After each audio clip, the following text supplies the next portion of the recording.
Donc, je suis Nora Stevanovic, psychologue, psychothérapeute pour enfants et pour adolescents.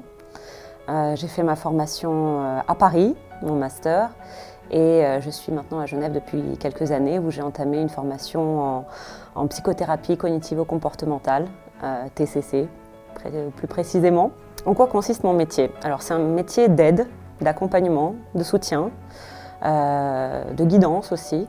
Moi, je travaille plus précisément avec les enfants, donc je travaille aussi avec les parents. C'est toujours en parallèle et c'est indissociable. On les accompagne dans différentes problématiques qu'ils peuvent avoir, des problématiques d'anxiété, de dépression, tout ce qui est en lien avec leur scolarité aussi. Et en parallèle de ça, donc comme je disais, on travaille avec les parents et on leur propose des guidances aussi parentales par rapport aux différentes difficultés au niveau de l'éducation qu'ils pourraient avoir. Moi, ma spécialité, c'est vraiment de travailler avec les enfants et les adolescents, donc on va dire sur un éventail assez large, de 2 ans à 18 ans, où je vais leur proposer au travers de jeux, de dessins, d'échanges bien sûr, parce qu'on discute beaucoup et on essaie de faire ça de façon ludique, que ce soit quand même amusant. On va essayer de travailler ensemble sur différentes choses qui peuvent leur poser problème dans leur quotidien.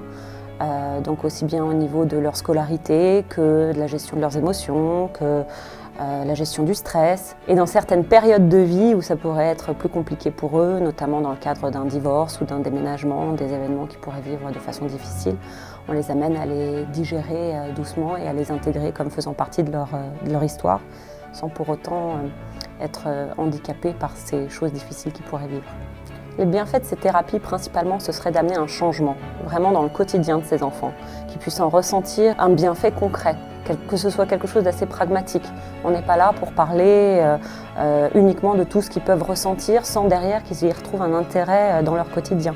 Le but, c'est vraiment qu'ils puissent appliquer des méthodes et un apprentissage qu'on leur amène, sur lequel on échange ensemble, des méthodes qu'ils peuvent appliquer. Par exemple, quelqu'un qui va être timide ou qui va avoir du mal à réguler ses émotions, qui va partir dans des colères ou dans de l'agressivité, on va lui apprendre comment fonctionner autrement. Donc il s'agit vraiment d'un apprentissage et de quelque chose qu'il pourrait retranscrire à l'extérieur. Alors dans le cadre de l'accompagnement dans la scolarité des enfants, des choses qui nous sont très régulièrement demandées, c'est des évaluations, donc tout ce qui est bilan du quotient intellectuel, le fameux QI.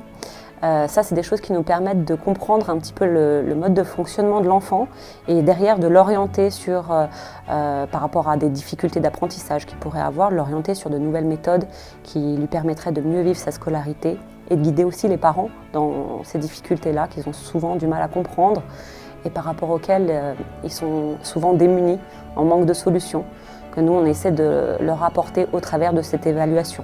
Donc ce n'est pas le QI en soi qui nous intéresse, c'est un peu comment fonctionne l'enfant.